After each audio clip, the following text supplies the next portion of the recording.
Good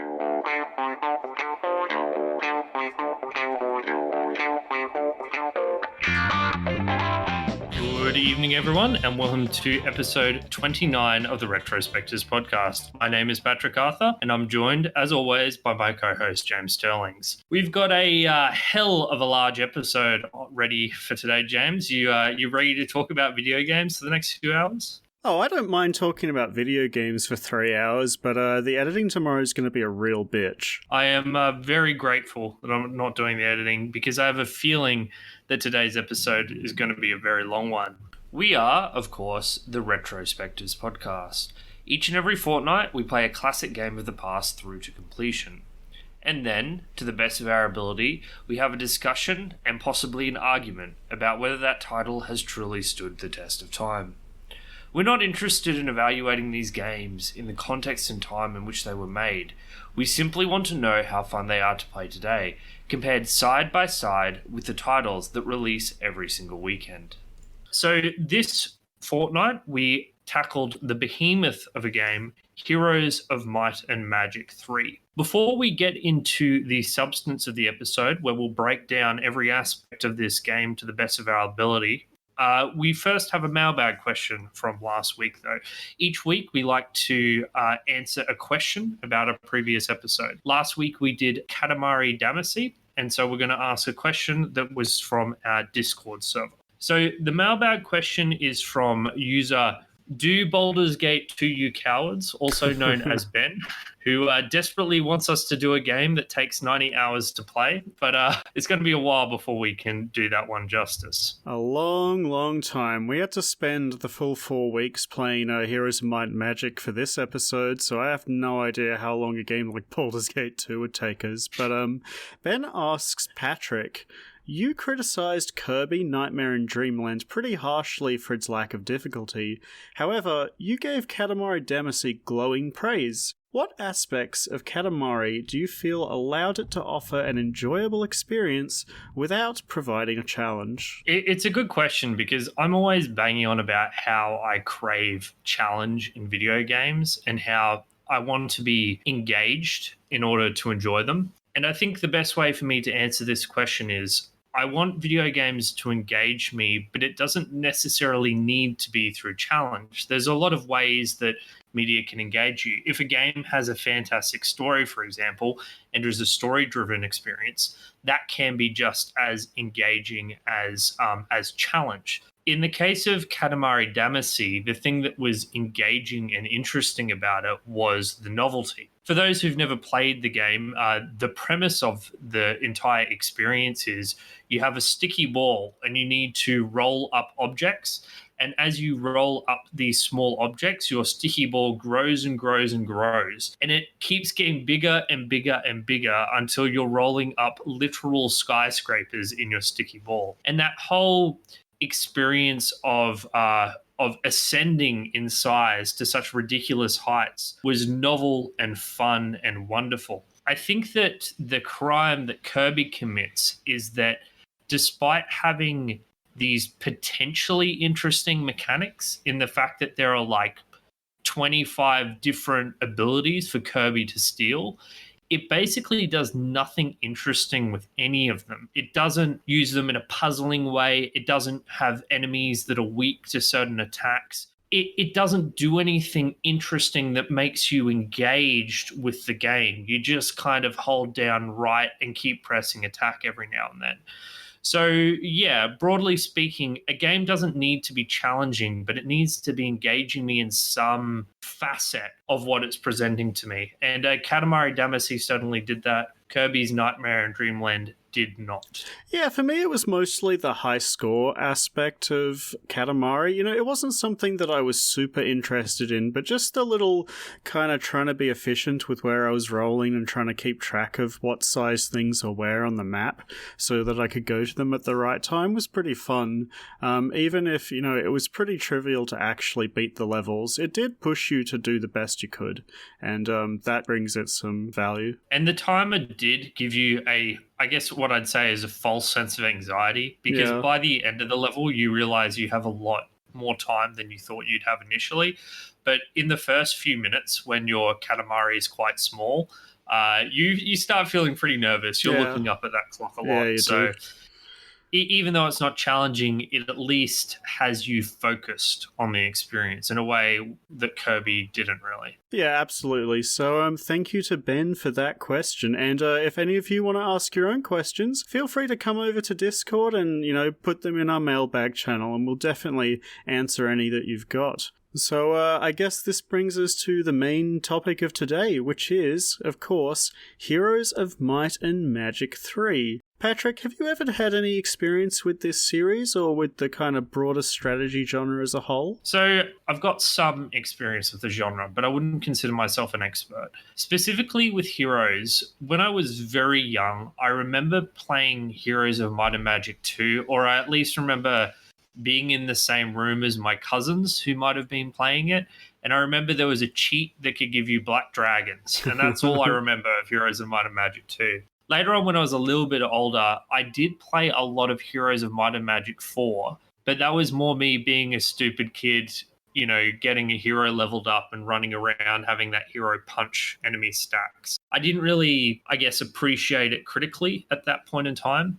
Speaking more broadly, like with the 4 times genre and, strategy games in general, I've played, StarCraft 2 and Warcraft 3 and Dawn of War. I've played Civilization and I've played a little bit of Total War, but I don't consider myself good at these games. I'm more casual with it in that I kind of appreciate them from a distance.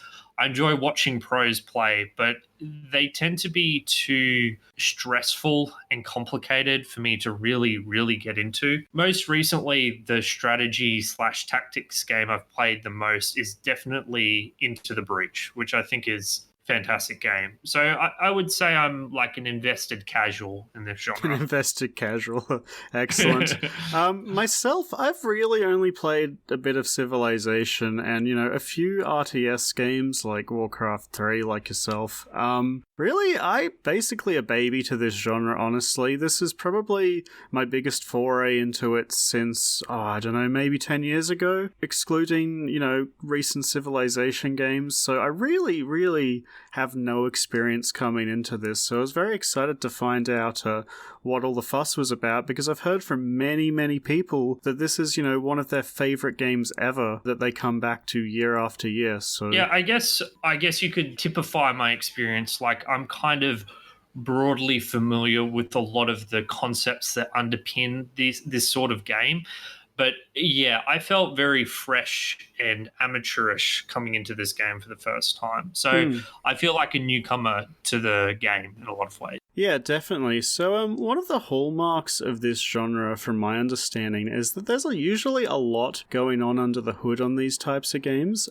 So did you want to kind of give everybody who hasn't played the game a bit of a rundown on it? Yeah, absolutely. But before I do that, just a quick bit of housekeeping and an overview of how we approach the game. So we played the entirety of the Restoration of Arathia campaign, which is the base campaign of Heroes of Might and Magic 3. And this is, of course, hardly a comprehensive overview, but the nature of our show means that we can only invest a certain amount of time in the game each week. So we've had about, 25 hours experience playing the game, thereabouts. And we were also playing with the HD mod.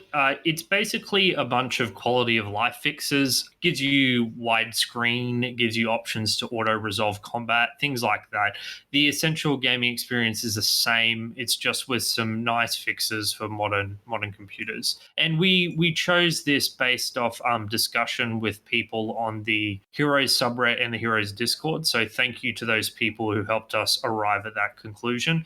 And we will try and do this review justice. So, to give an overall perspective on what Heroes of Might and Magic 3 is, it's a turn-based strategy game where you control armies, which are led by heroes, and your goal is generally to try to control as much territory as possible on each and every map. Your base and unit buildings come from static structures called towns that are built up over the course of the game. So unlike, say, an RTS game where you sprawl your base out by buying individual buildings, instead you have a static town that sits on the map. you can open up that town and build buildings inside that town to expand its production capabilities. Yeah, and unlike an RTS, say, there's no workers or anything like that. When you click build on a building, it builds instantly. But critically, you can only build one building a day per town. And this is very important for, kind of the strategy that we'll get into later. So each map is covered with neutral units that are guarding resources, mines, which, are just neutral buildings that produce a constant stream of resources, and artifacts that can power up your heroes, as well as, just random buildings that provide a variety of varied bonuses. You strive to dominate the map, like to control as much resources as possible, because the more resources you have, the more armies you can build, and you can eventually reach military ascension and win the scenario. So, as James has alluded to, there is a lot of stuff to talk about today. So what I'm going to try and do, broadly speaking, is we're going to try and start big, and we're going to narrow our way down. And there'll be diversions here or there as we deep dive on certain aspects. Many, I expect. Well, yeah, it's just the nature of a game like this that's so complicated. Yeah, it really is. And it's probably good that we start, kind of from a broader overview so that people don't get lost while they're listening to us. With that in mind, where did you want to start? So I think the logical place to start is the story. And I know that people don't consider the story to be of the utmost importance when discussing this game, but for the context of this show, we played through the Restoration of Arathia campaign, which does have a story, so we may as well start there.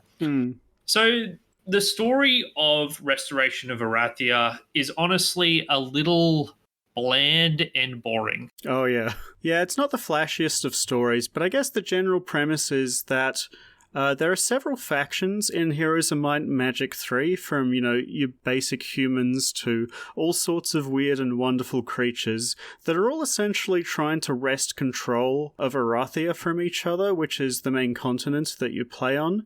And you begin the game playing as the continent's natives, the Arathians, who are just, your human faction. And then, you'll switch control between all the various factions of the game in each of their own campaigns to try and seize a bit of this continent for themselves. If I had to identify the main problem with the campaign and story, it would be the complete lack of characterization. There's no real easily identifiable characters, and it's very hard to be emotionally invested in any faction's desire to do anything. And I mean, you can see that. What is the faction called? Dungeon. What is this faction called? Castle. It's all very bland and uninspired and dull. I have no emotional investment in anything happening. It's just generic Kingdom A being invaded by generic Kingdom B. The game gives me no reason to care one way or the other. Yeah, the way I would describe it is it feels like modern fantasy writing has moved past this level. Like, your units consist of things like Griffin and Wizard, whereas like a lot of modern fantasy tales really spruce things up with a lot of like flashy layers on top of it, whereas this is very, very simple, very generic fantasy with not a lot on top of it. I don't think the story itself is particularly engaging, but I do think that, the overall concept of the story leads itself very well to the actual gameplay that goes on throughout the campaign. Yeah, I mean, all I could think while playing this was Warcraft 3 did a much better job. And there are some parallels between this and Warcraft 3, particularly without, getting too spoilery, the way the different factions eventually team up to overcome a greater evil. But what Warcraft 3 was, it had heroes with personality and foibles and flaws. And, Warcraft 3 doesn't have the greatest writing in all the world, but I was emotionally invested in its characters, and I can barely remember the name of a single character in this entire game, despite, having played it for the past 4 weeks. once again, the story is not the main event here. I just found it completely uninspired and boring. It doesn't help that it's told through some of the worst cutscenes I've ever seen in a video Oh game. man, I don't even yes. think these things would have been good for the time. They were just like, there's almost value to them in that they're so bad they're good. Every time I look at them, I just can't help but laugh. They look worse than playing the actual game. I got really triggered by the opening cutscene It's where so the bad. Queen Aratia is wearing her boob plate armor, and it's just so weird to see stuff like this after the Witcher 3 has the Queen. Sorry, not the Witcher 3.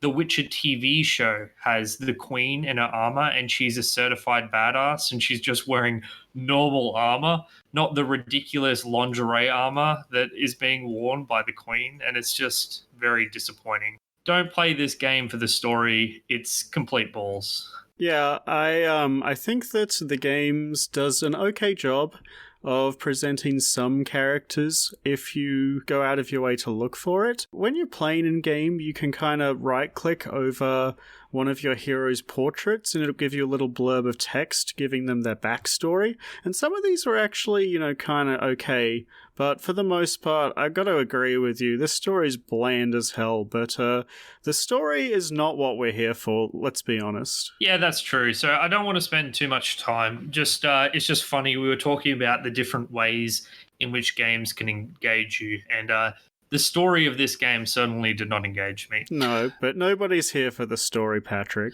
Yeah, that is true. So let's get into the meat and potatoes of Heroes of Might and Magic 3. So the first thing I want to talk about is the economy.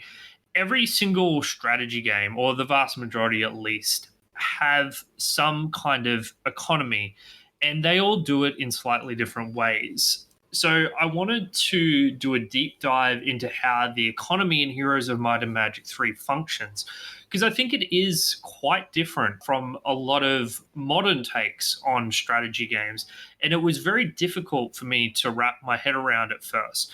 The thing about Hero of Might and Magic 3's economy is it's identifying where the choke points in production are. So you can only build buildings in your town once per day per town.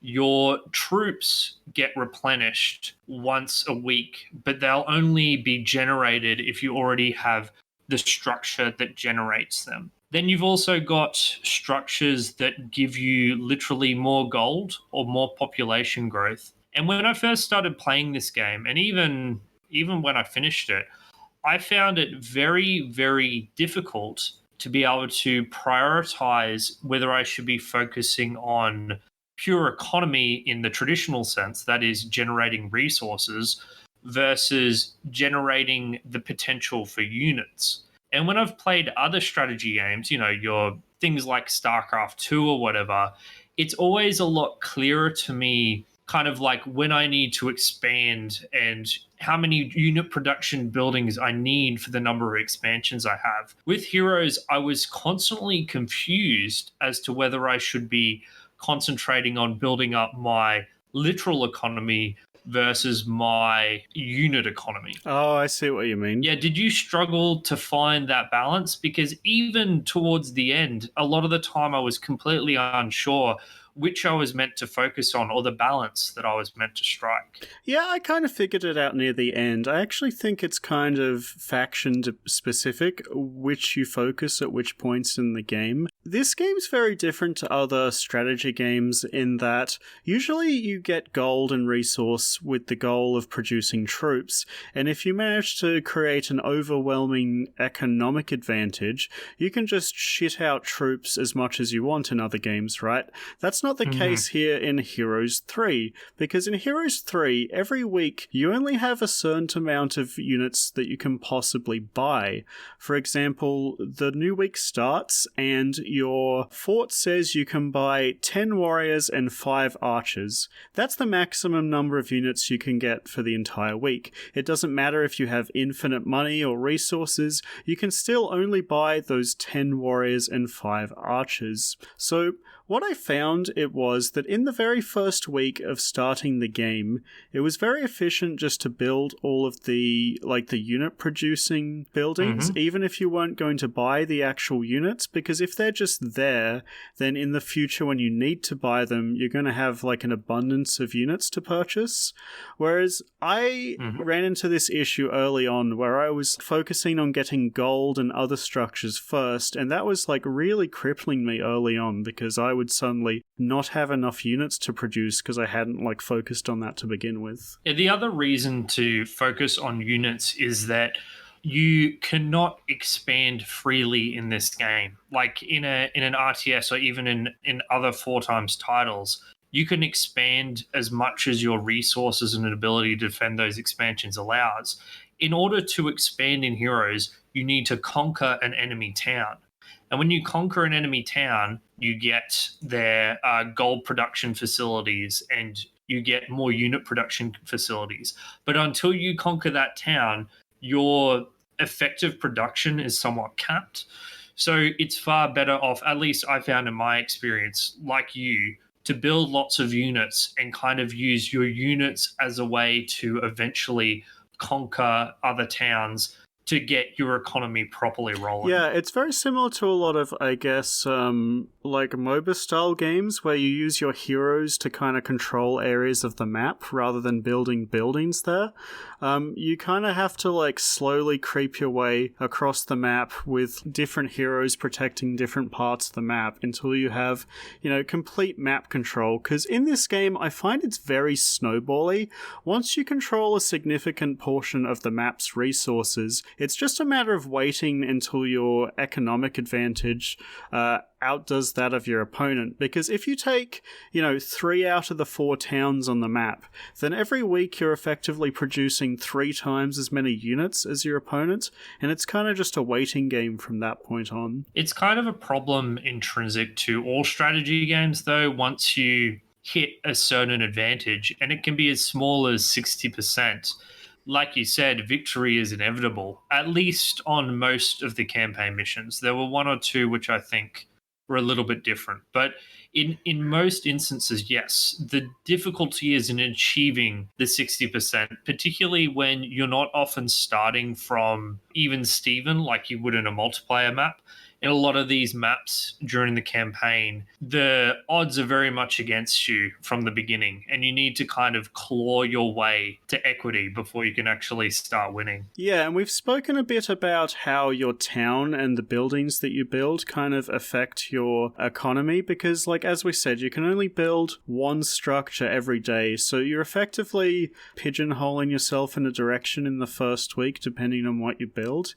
So generally, I'll try to build a couple of unit structures at the start to get my unit production up, and then kind of focus on upgrading the important ones, because each faction effectively has a bunch of different units it can make of varying power levels, and their unit structure can be upgraded to make a stronger version. So the problem with upgrading to a stronger version is that it doesn't increase your unit numbers like originally buying the structure does, but it's very important that you get a couple of these in order to make sure that your army's strong. So it's kind of this game of trying to pick and choose between your army strength and, your long-term economy growth. Yeah, just in general, I think it's quite a feat that the economic micromanagement is so complicated and difficult to grasp. I don't think it's difficult to grasp. I think the way this game is that when you first start out, you kind of just play the game, or at least it was in my experience that I would just kind of build every structure, like whichever one I wanted in whatever day with no rhyme or reason, eventually have a town with fully upgraded structures, and then, overwhelm my enemy with a superior economy and numbers, because the difficulty was, on an easier difficulty at the start of the campaign, which meant you just naturally got more units, so you just eventually win. Whereas, I mean, I'm not disputing the fact that you can face roll your way to victory in the first few campaigns. I'm just saying that for me, it was a constant struggle figuring out the optimal way to proceed, particularly when I started getting multiple towns, Because when you start getting multiple towns, when you first acquire them, you start to really run out of resources, and you need to really pick and choose what you're going to upgrade. Are you going to get a more powerful mage's tower? Are you going to expand unit production in your third town? You're going to upgrade your units here with your primary faction. And I never really knew what the correct option was. Like, I was kind of always guessing and kind of pushing and prodding and testing things out. That's what I mean by it's complicated and difficult to grasp. Yeah, I guess, like, near the end of the game, I started figuring out some, like, build orders, I guess, you would call them, for certain factions, because I particularly enjoyed one of the factions, Fortress, and spent a while doing randomly generated maps trying to figure out the optimal way to play them, and by, 3 or 4 scenarios in, I felt like I had a pretty good grasp of what this faction was good at, what its strengths and weaknesses were, and kind of how I should be trying to play them, which is overall, like, pretty aggressive and early. And when you play one of these, like, really aggressive towns, you do find that it stops being... Because I was playing this game like Civilization when I started. I was just holed up in my town, making a cool town as big as I could, and then finally winning. When you try to play fast and aggressive, every decision matters, because time is very limited before your opponent gets an army that's better than your early game units. So you kind of have to lock yourself into... a few key unit buildings and then try to snowball from there very early on. And it feels much more restrictive when you play like that. And I think the decisions mattering a lot more made it a bit more fun for me when I stopped playing it with this, like, laid-back style that I had been. Well, this seems like a good time to segue into, I guess, your general strategy. So, like I said, I think we both identified that the goal of most of these maps in the campaign is to achieve economic dominance. Like, you want to control 60%, 75% of the map, and once you do that, victory is inevitable. Yeah, I find that you basically win the game, like, halfway through the total playtime in each level, and the rest of it is just going through the motions. We should mention, of course, that the economic build-up that you create in your towns is only half, really, of the economic struggle in Heroes, because the other half is economic control through map domination and map control. Every map is absolutely scattered with loose resources and mines that give you a continual replenishing source of resources. So hunkering down in your town actually isn't an effective strategy, because the other people will out economy you just through map control. So not only are military units essential to eventually conquer other towns to expand your economy, you also want to have units constantly trying to control all these mines and resources and artifacts as much as you possibly can. So that's just more incentives to not hunker down, to rapidly expand, to spread your forces out, to try and achieve economic supremacy. Yeah, when I started playing Heroes 3, one of the things that really struck me as being unique to start with was the fact that there's so much fucking stuff all over the map to interact with. So overwhelming. There's so much. Like you mentioned, there are the mines, which when you control them by, placing your hero on them, give you maybe 2 of a resource a day.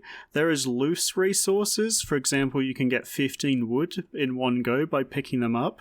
There is gold everywhere. There are little random events, like there's a tree that gives your hero +1 to their current level. There are quests. There are like random neutral monster encounters to grind for XP. There is so much stuff all over the map. Teleport points, things that increase your movement speed for the next week, stuff that gives you free spells, you name it. There are hundreds of these things, right? And they are very densely packed to the point where oftentimes you'll have to pick and choose what you move your hero to pick up, because you can be a bit squeezed on time sometimes. Well, yeah, and I mean, and the thing is, you have to pick and choose, and eventually you can get everything. And I tended to get most of the things, at least in my initial half of the map, by the end of the campaign. But yeah, you do need to pick and choose. I guess I have a problem. I had problems determining what exactly was of value and what wasn't. I figured out that mines were really valuable, but apart from that, I still don't remember what half the buildings do. Yeah, like really early on, you should really try to identify what kinds of resources that your faction is hungry for. There's wood, there's rock, there's sulfur, there's crystals, you name it. There's like 9 of these different resources. And generally, each faction will be hungry for, a specific one. For example, Fortress, I believe, is pretty hungry for wood. So early on, you want to get a wood mine and some wood as fast as possible, like prioritizing it over just picking up random gold or fighting any enemies just to make sure that your economy gets a good start. But I generally found that as I played on, instead of, because when I first started playing, what I would do is I would have one superhero that go around decimating everything.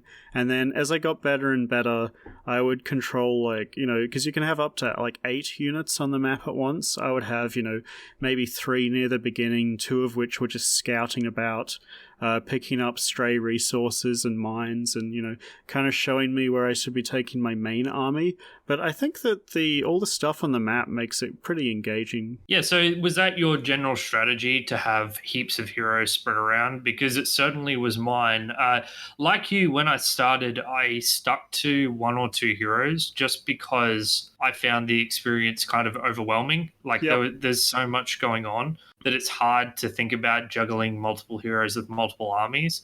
But by the end of the campaign, I'd have 8 heroes all the time, and there'd be a lot of ferrying back and forth, moving armies around, and you'd reach these points where your armies would be kind of split up, but you'd need to crack a difficult fortress. So you'd bring all your armies together and kind of combine them into a massive army temporarily, take a fight, and then you'd have to split it all up all over again. Yeah, that was definitely my experience. I basically, near the very end, what was happening is 3 out of 8 of my dudes would actually have an army, and I would move them about fighting neutral monsters. And as you said, generally would combine them into a bigger one to take a city. And then I'd have 2 or 3 scouts, and then a bunch of heroes whose sole job was to run back to town, get more units, and bring them to my main generals. And that's all they did. They were essentially like Dota couriers. Yeah, so we should mention in Heroes 3, your armies cannot be divided from your heroes. I am aware that in later entries, your armies can travel as separate units, which makes it easier to ferry them to them. But if you want to move units, they need to have a hero attached to them. So it creates this kind of ferrying system where you kind of have heroes hanging about, kind of in a general area, ready to reposition to wherever you need them to go. We should probably define a hero at some point too. Yeah, of course. I mean, like I said, it's difficult to talk about all of this at once. So your units in Heroes of Might and Magic 3 are split, I guess, into 2 things. You've got armies and you've got heroes. Heroes are units that are kind of the generals of your armies. They have a variety of skills. They can learn magic, or they can learn scouting abilities. They can learn abilities that buff the attack and defense of your units. They can learn diplomacy, which lets them convince units to join you. They can learn necromancy and raise the dead. There's a whole bunch of different skills that they can learn. In addition, they can wield these powerful artifacts that you see scattered around. Most of those artifacts just provide various passive bonuses. So, they'll improve one of your skills or give you passive gold, or they'll improve, a particular school of magic you subscribe to. But there are some more powerful ones that do funkier things. The other half of the equation is the armies, represented with these stacks of units. So you'll have 34 devils.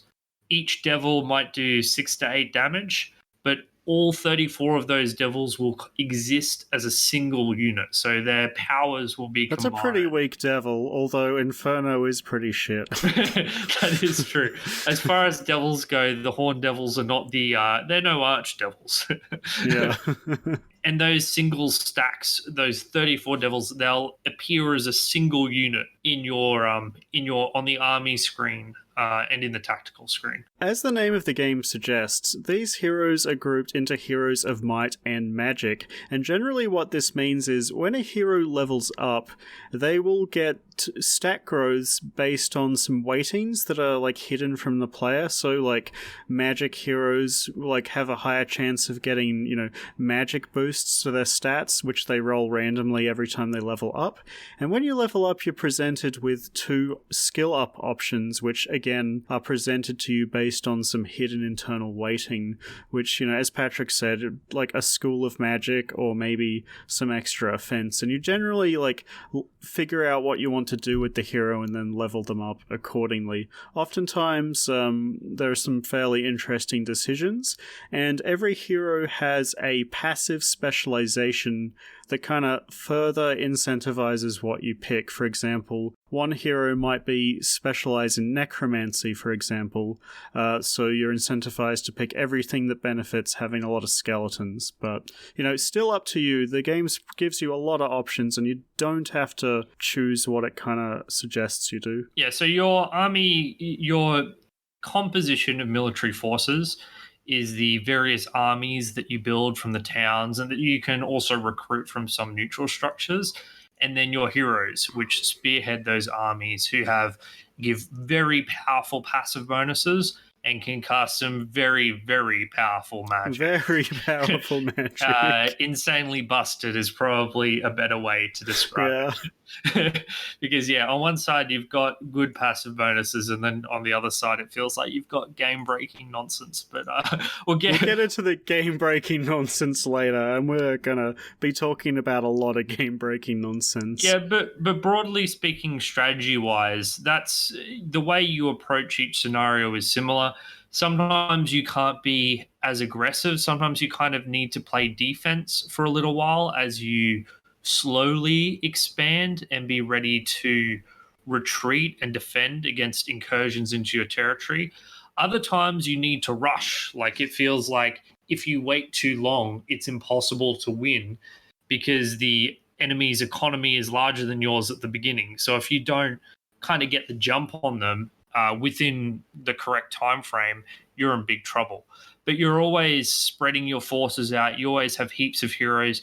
You're always trying to establish control over as much territory as you can as safely as you can. The various factions all have their own, I'm going to say, power spikes. For example, some factions are really strong at the start of the game and some at the end of the game. So really the decisions you make throughout are kind of faction dependent and based on where you spawn on the map and what kind of resources you have available to you, which is something I really like about this game, is that it has a lot of variance through playing the different factions, through the random skill ups, through the random magic you get at your mage tower, and the resources that spawn around you. But ultimately it kind of feels like your decisions are still really impactful. Oh, absolutely. Your decisions are very impactful, and there is a lot of variance. Although I will say, unlike you, I don't think my fundamental strategy changed very much. There were nuances and subtleties to the way I pursued different strategies. I don't think I was as clear as you were on the particular faction's power spikes.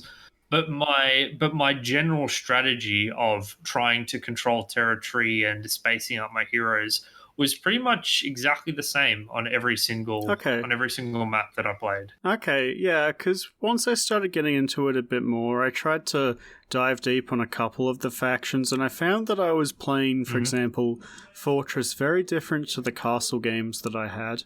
Whereas, usually when I played Fortress, I wouldn't get an endgame town, I would just rush my way to victory, whereas with Castle, who have a lot of really powerful late game units, and just units in general, I was very happy just stalling out the game until I had a huge stack of Archangels to rain destruction down on my enemy with. Interesting, because I always kind of tried to pursue a more moderate, middle of the road path where I would expand, try and take as much territory as I could. And then as I hit the beginning of a week's production, and I kind of got that surge in units, I would try and use that. The beginning of each week was like a potential PowerPoint for me to actually do some real damage. Yeah, no, I agree with that. I actually think that this game really does a good job of that kind of, when you're playing Civilization and you're just like, one more turn, one more turn, one more turn. Well, in this game, because units only come every 7 days, it's more like one more week. Just 7 more turns, just 7 more turns. So you are always looking forward to that. You're always looking forward to that big boost in power or your next building. And I think this game definitely captures that feeling very well. Yeah, I just want to say, like I said, I didn't have much strategical variety in the way I approached it. So it could just be that you grasped the game's nuances a lot more successfully than I did. But I felt that largely I was doing the same thing in a broad strategic sense. Yeah, I think that I felt like I played the way you're describing for quite a while, and I think that a big part of that is that every faction has its own roster of units that it can create, and over time, as you play each faction more and more, you kind of get a feel for which units are good and which units are bad. It's a gut feeling. Yeah, but the first couple of days when I was playing Heroes of Might and Magic 3, I found that, to me, all of the units were just a big ball of numbers that meant nothing to me. And because the way combat works in this game is that units are all stacked on top of each other, so you'll have a stack of 10 warriors or 20 warriors, and because of that, it's kind of like hard to get a feel for how strong each unit is initially, because they're always a different strength based on how many there are. But as you play more and more, you get a better feeling for what stats are good, what units are good, and how to kind of leverage each faction's strengths and weaknesses. And as I got a more intuitive understanding of that, I think I was able to push those advantages and kind of vary my playstyle because of it. You know what I mean? Yeah, so James, I actually want to do a deep dive on like the learning curve and burden of knowledge, because I think that it's really valuable for new people coming to Heroes of Might and Magic to kind of get an idea of what we experience as we were learning to play the game. But before we do that, do you want to have a quick music break?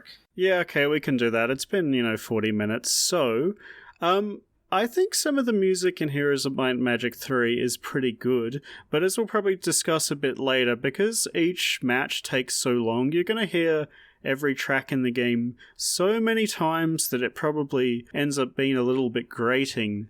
However, at a baseline, I think the music's pretty good, and in particular, I quite liked the battle theme, at least until I had heard it 300 times. So, here's my favourite battle theme, which was Battle Theme 2.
So that was the very creatively named Battle Theme 2. So, like I said, something I really want to dive deep into is the learning curve of Heroes of Might and Magic 3, or perhaps I should say the absence of a learning curve. Because one of the things that immediately jumped out to me as I first started playing this game was that it really kind of doesn't have the learning curve that we associate with modern strategy titles. If you sit down to play a modern RTS game or even something like Civ, there is a gentle ramp up in complexity. So RTS games like StarCraft 2 do it best. They'll give you one new unit every single mission, or one new building every single mission, and they'll give you a mission that's kind of focused or is designed to take advantage of that unit very effectively. And what this does, this gradual ramp up, it helps you not get overwhelmed because you're only absorbing one additional piece of information at a time. Even a game like Civ starts off very simple with you only having one or two cities and two or three active units before it starts expanding dramatically in complexity as you start entering the Renaissance and later ages. What Heroes of Might and Magic 3 does is it just immediately throws nearly everything at you at once. And its way of creating a learning curve is to make it stupidly easy and nearly impossible to fail.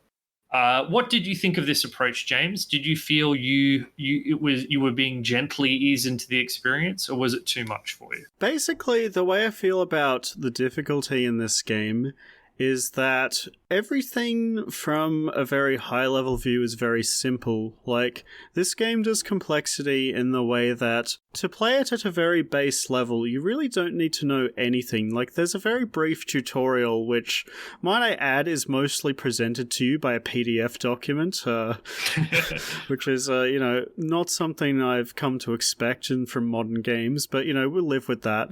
Just coming off the tutorial, I basically felt like I knew everything I needed to play the game, and it wasn't until later that I realized I knew absolutely nothing about the game when I started. I think a lot of the complexity in this game is kind of hidden from you, but if you keep looking for it, you'll probably keep finding more. But ultimately, I didn't really struggle coming on board. If I went back and played the beginning campaigns now, I would absolutely destroy them. But I kind of like this method where you have the freedom to do and discover as you want without being railroaded in a particular direction. If you were creative enough to discover some of that complexity, then the game will reward you for doing so. But, it wasn't particularly overwhelming in my opinion. So I'm basically in two minds about it. As you said, there is definitely something to be said for allowing the player to creatively explore, a very complex game like this. But I had a real problem when I did finally reach a difficult mission, in that I didn't really feel like I had the tools or knowledge to actually deal with it. So the mission I struggled with for a long time is called From Day to Night. And it's the final mission in the Long Live the King campaign. I don't know if you remember this one. No, which one was it? So basically you're playing the undead, and you start off with 3 towns at the top of the map, and you're invading the capital city of Arathia. And you kind of need to push your way down the map. And I kept having significant problems with the enemy launching these really powerful incursions on my territory. And then when I finally got ready to fight them, they just retreated. It was difficult breaking through all the different layers of defense. Because the previous missions were so easy, I didn't have anything near to close like an optimized strategy. I was just kind of clicking lazily through the game. And I mean, maybe you can say that's my fault, but if the game had a better learning curve, if it had sought to challenge me in a more progressive way and throw more difficulties in my path, then maybe I would have been better prepared, and it would have taken me literally hours to come up with a strategy to finally beat this mission. Yeah, I did find that there was a big power spike in difficulty near the middle of the game, because the game doesn't actively teach you concepts that you need to know to get better. You kind of like get to these hard missions and you're just forced to get good. There's no other way around it. You just have to think about every action that you take and try to figure out what you're doing wrong on your own. There's really nothing to help you there other than, this challenge that's in your way. And ultimately I got past it, but it was like a bit of a painful process. And some of the challenge wasn't necessarily in the areas that I wanted it to be. But, overall, I think that if I went back to that mission now, I would absolutely destroy it, especially because it's an undead level, and Necropolis is absolutely busted, and they're hilarious and super fun to play as. Yeah, Necropolis was also my favorite faction. I always have an affinity for the undead in any game I play, so I kind of went straight to them naturally as my favorite faction, but they are also broken. Fortress is actually my favorite, but Necropolis is definitely up there, and I think a big part of it is that Necropolis has a much better kind of class fantasy than the other towns. They really, really feel distinct from everyone else because unlike the other factions of the game, when you level up a hero, they have a chance to get a unique ability only to Necropolis, which is, of course, Necromancy. And overall, the games that I've played, the Necromancer class fantasy is one of my favorites of all time. However, most games do a really bad job of conveying it to the player.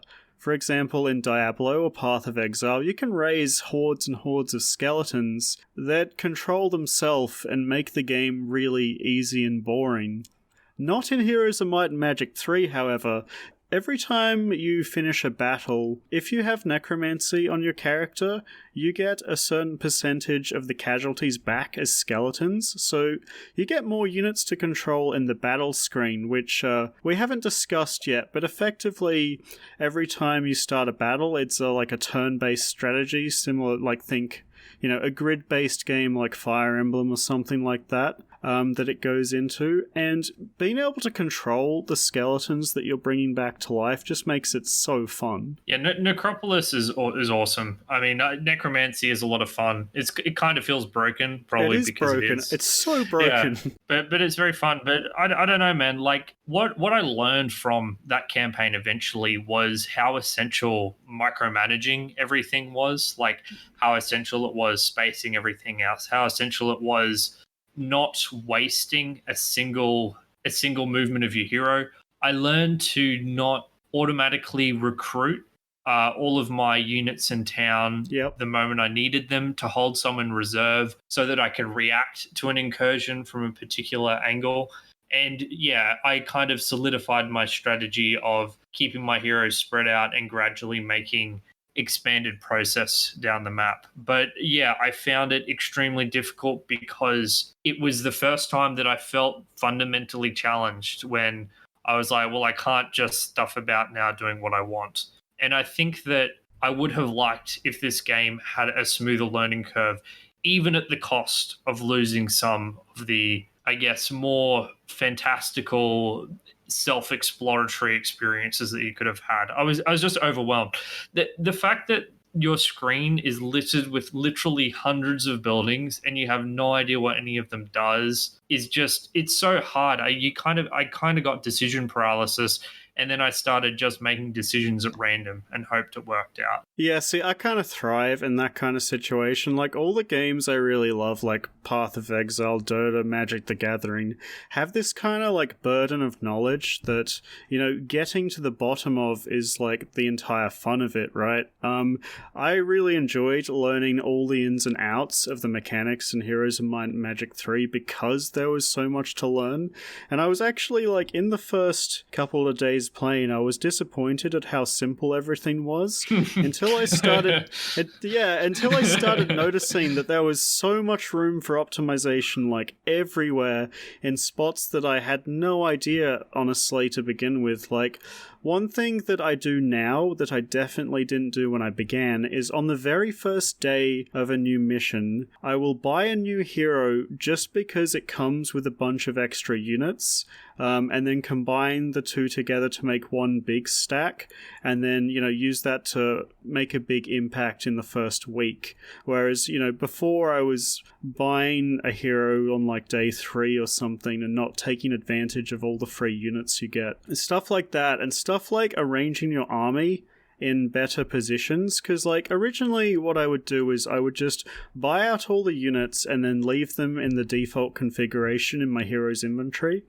And nowadays I like do a lot of moving of them. Like I keep my range units on the side of the battlefield so that when the enemy tries to focus my range units, they have to make a decision of which one they'll go for rather than having them right next to each other. I'll keep my melee units in the middle so that they can run down the center row, and then once they get like kind of in range, they can either move up or down to preserve movement. Stuff like that I just had not thought about the first few days going in, that really once I understood the game better was able to comprehend some of the stuff that I could optimize. It was really fun for me. I should clarify that I'm not against complexity. In fact, the complexity of this game is one of its strengths.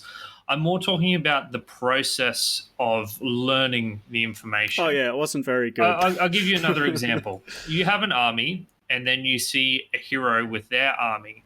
How are you meant to determine whether you can win that fight or not? Or whether you need to retreat and get more troops and fight them? What is the process as a new player? How do you figure it out? You attack them, and if you lose, you reload your game. Exactly, James. I don't think there's any other way around that.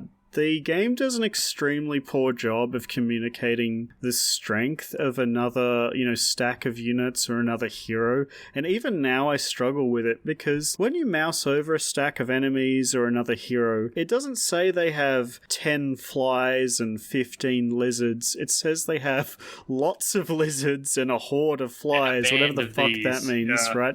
And fair enough, it says what those terms mean in the PDF, but you have to go out of your way to memorize all these terms, and I hadn't been bothered to do that, and it screws me over even now. Yeah, and I mean, even just when you first start playing, you just don't know the difference between a tier 4 unit and a tier 2 unit.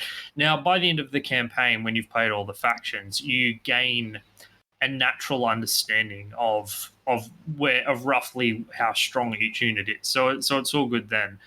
But, I mean, it is a problem. So your typical RTS has the advantage of extrapolation. Like, you can see 4 Marines fight 2 Zerglings, and then you can say, well, what about 20 Marines fight 10 Zerglings? And you can have a rough heuristic, a rough thing to guide you as to the relative strengths of these units. A game like Civilization, the units are spread out on individual tiles, so you get to see lots of one-on-one combats. Heroes is like all of this complexity shoved into such a tiny space, and you need to make a hugely impactful decision. Do I fight these guys and lose all my units or not? Based off a massive swathe of complex information, because there's also like the buffs that the hero, what artifacts does the enemy hero have? What magic do they have? What passive buffs do they have? What magic do you have? What passive buffs do you have? It's crazy complicated, that decision. But it's impossible for a new player to make that decision in good faith. So I don't know if that's a problem intrinsic to this kind of game, but it was very irritating that the way I learned was, failing and reloading a bunch. Yeah, I agree with you that the on-ramp is pretty rough, honestly, but I think, at least in my opinion, that it was pretty worth it by the end. There is a lot of depth here, and there's a lot of things to exploit and use to your advantage, but, getting to that point where you're knowledgeable enough about the game is pretty rough to begin with. Yeah, and, I agree with you. I think that once you've actually got a decent understanding, and I don't want to say a good understanding, because I know these games are even more complex than I can possibly imagine. But once you have a rough understanding of the mechanics of the game, it's actually really enjoyable to start making decisions on, whether you can engage or fall back or whatever you need to do. I just wanted to say that as a newcomer, it was an overwhelming experience. It is a lot that gets thrown in your face at once. Yeah, it wasn't entirely bad, but it could definitely have been a lot smoother. So I kind of want to talk about each of the towns, because I think that they're probably the main draw of the game, honestly, is each of the factions, and there are 8 of these. So I guess most game, like a game like StarCraft, for example, only has 3 factions, but I think the factions in other games are a bit deeper than the ones here. At least that was my initial impression. How do you feel about the way the game separates each of the factions in this game, Pat? Do you think they did a good job of making each of them feel distinct? I think that thematically they feel distinct. I think that in terms of their strategic approach, as I alluded to earlier, I think it's only very subtle and nuanced differences. Now, it does sound like you have had a different experience with me in relation to this. And I don't want to say there are no differences, because obviously there are. Like, it's a complex strategy game and there's a lot going on, particularly when you take into account like the specialist buildings that a lot of the factions have. But I will say the difference in factions has literally nothing on your RTS games like Warcraft and StarCraft. Like, the way the Zerg approach a game of StarCraft strategically is so different from the way the Terrans do. And it's not just in terms of the different roles the units, are trying to accomplish and their strengths and weaknesses. It's fundamentally how they operate. Stuff like creep spread versus, mules just completely changes how these factions play against one another. I want to maintain my overall stance, I guess, that the strategy in Heroes of Might and Magic is primarily about economic domination and map control. There are slight differences in the way in which you go about it, but fundamentally it does feel very similar. So, for the most part, I definitely agree with you. Like I said, these aren't as deep as something like StarCraft, but I do think there are a lot of subtle differences that as you play the game more become much more apparent. My favorite faction, Fortress, is situated in a swamp town, and it's filled with all sorts of things like bugs and gnolls and all sorts of weird kind of units that statistically, don't have the best stat lines compared to other factions, but they have a lot of weird effects on their units. For example, there is this dragonfly that you get quite early into a map, which is very fast. It can cross the battlefield in about a turn, and when it hits an enemy unit, it A, purges them of beneficial effects, and B, applies a weakness debuff to them so that they attack a lot weaker. And in general, Fortress, when the heroes level up, they get a bit more defense statistically than other factions, so one thing that I would do on Fortress is that early on I would build a lot of flies, and then when a battle starts, I would shoot them all over to the enemy's ranged units, which, in this game, when there's an enemy in melee range of your archer, they can't shoot across the map. They have to do this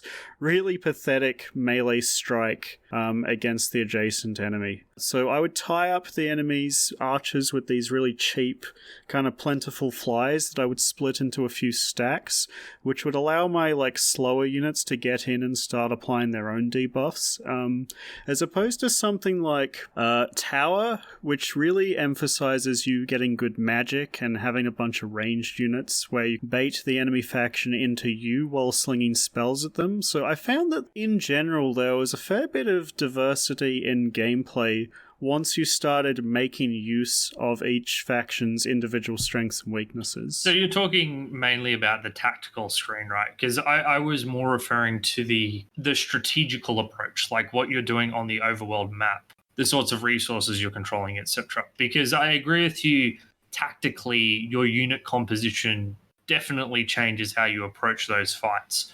But my point was more to the the overall approach. Oh, okay. Yeah, sure. So again, like I said earlier, with Fortress, I really like winning before I get to like tier 5 units or something. So I would just rush out of my base and try to grab as many resources that aren't too far out of the way, but ultimately take a lot of towns in like the first couple of weeks. Whereas, something like Tower or Castle, I'm much more happy to take an approach where I gather as many mines as possible at the start to get a long-term economy going until I can get my really late-game units to start taking over the map with. So did you find, we both played through the campaign. Were your strategies determined based on the faction that you were playing in the campaign, or was it more based on the campaign mission's goals?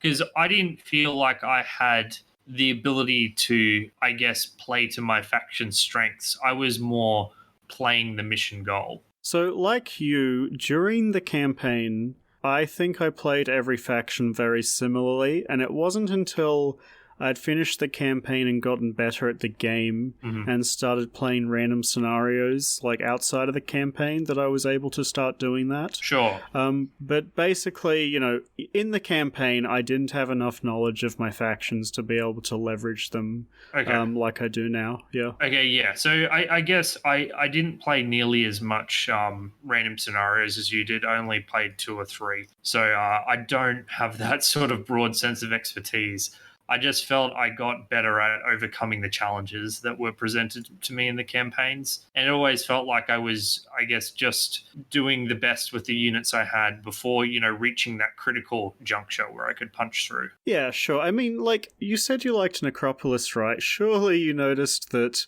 vampire lords were incredibly overpowered, because, like, near the end, every time I had a Necropolis town, I was rushing those bastards, like, as fast as I could, because as soon as I got those, it felt like it was game over a lot of the time. Yeah, it's funny. I felt more like it didn't matter what units I had. Like, obviously it did, but it was more about I guess, micromanaging my economy. I felt that was my main route to victory, as opposed to building particular army compositions. Right. I did notice that some units were stronger than others, and I would prioritize some units over the others. But I felt that was less important than the micromanagement on the strategical layer. Yeah, I think that it matters in both directions, because when you prioritize certain units and like you don't waste your money on others or your days building the buildings of other units, you like get this little efficiency boost that allows you to kind of go hard in one direction, as opposed to like if you go, for like a balanced kind of progression, you don't really get those power spikes when you need them. Generally, when I played the game, I would look to try to control as many of the mines as possible. Yep. Not engage towns directly and kind of bait heroes out of them, because when you fight a castle or a town, if a hero is garrisoned inside them, they get these defensive structures on the battlefield, like the ramparts with archers on them, or some walls to defend the melee units. So or wizards shooting at you. Or wizards shooting at you, yeah. So I try as much as possible to bait people out of their towns before fighting them, and then fight the weakened structures after the hero's gone. Yeah, same thing. On that mission where I was struggling, I baited one of the armies into capturing my towns, and then I fought them when they were in my town so that they couldn't retreat. Because I was having an issue where they kept retreating, and that was one way I figured, they can't retreat if they're in a town. Yeah. Which were your favorite factions? Definitely Necropolis, and I actually quite enjoyed the simplicity of Tower, I think they're called, just the basic human faction. Castle. I quite enjoyed the simplicity of Castle. Oh my god, you're a Neanderthal. Why? I was so sick of playing fucking Castle by the end of the campaign. It's like 60% of the missions are fucking Castle, and they're the most boring faction by far. Yeah, no, I just like how straightforward their game plan is. I think Necropolis was by far my favorite. They also just felt really strong. Like all their units seemed really good, but I liked I liked the archers that shot twice, and I liked the titans. Like it was just a good solid army. So, Tower's the one with the big tower in the middle that gets titans and lots of wizards. And Castle's the one with griffins and angels. No, sorry, yeah, I mean the one with angels. Yeah, sorry, I'm getting them confused. Yeah, I don't know. I just wanted to play as Fortress and Stronghold more, and there was only one set of campaigns where you got to play as them, and they were like, you had to choose which ones. That was unfortunate. I was so sick of Castle by the end, to be honest. Because they're so, I guess, vanilla, there's not a lot of ways you can take advantage. Like, all their units are really strong, but they don't do anything special, and I find that kind of dull, honestly. Necropolis, you're right, though, is probably one of the most enjoyable factions, just because their class fantasy is just so good thanks to necromancy and all of their units. Like, one of the things in this game that I noticed later on is that when a hero's movement speed on the map is in part determined by the slowest monster in your inventory. So all of Necropolis's heroes move so slow because they're full of skeletons, and skeletons have like one of the worst movement speeds in the game, because of course they do. They're just like shambling bones across the battlefield. There's another burden of knowledge thing. How are you meant to know that without reading it online? Yeah, well, I actually did look it up because I was like, why the hell are my heroes moving so slow when I remember the other factions moving a lot faster? And like I said, so I'm going to keep going back to Fortress because they're the faction that I know the most about now. But when you start a new Fortress town, those flyers that I mentioned earlier, they have 7 move speed, which is like a lot. So one of the things you do is you buy the first hero on the first day, move all of your units onto one big hero, and leave exactly one fly on this other hero that you use to scout with, because he has heaps of movement speed with just that one unit. And like, you know, that kind of little optimization thing I found really fun. You do find optimization fun. See, I don't know if I'd find all these optimizations fun. Like it's an incredibly finicky game. Like that was my experience. Yeah. It's very much about micromanaging your way to victory as opposed to coming up with one brilliant tactical stroke. It's about winning by inches, gradually.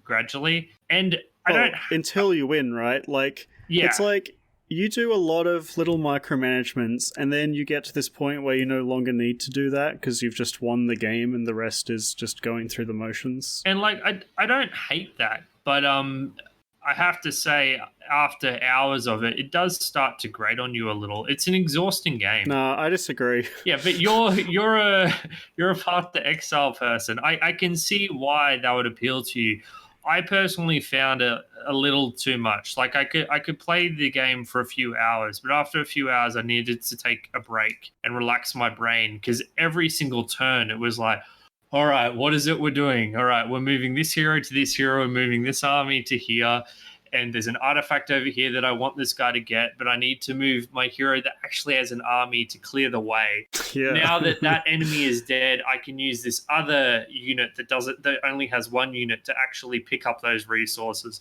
And this goes on and on and on as you're deciding all the bits and pieces. It's a lot easier in Civilization when it takes 20 turns to build a building, because you get your attention nice and spread out. But every single turn of heroes is like, man, there's a lot going on, and it can be tiring.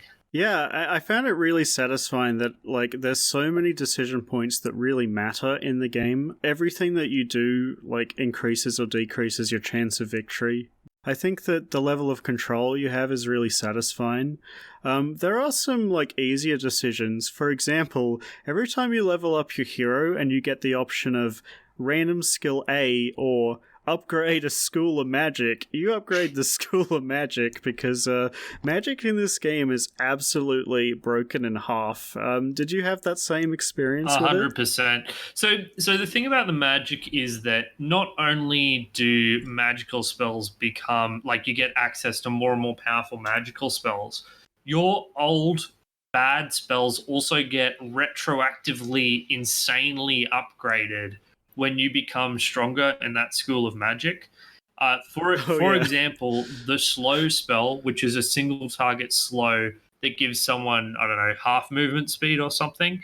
When you have sufficient upgrades in Earth Magic, it just casts it on every single unit on Everything? the other Yeah. side of the screen. So you get more powerful spells, and your old spells become busted in half as well. It's a pretty nasty combo. There are some really insane spells too. Like, I think the strongest spell I encountered was called Berserk, Hmm.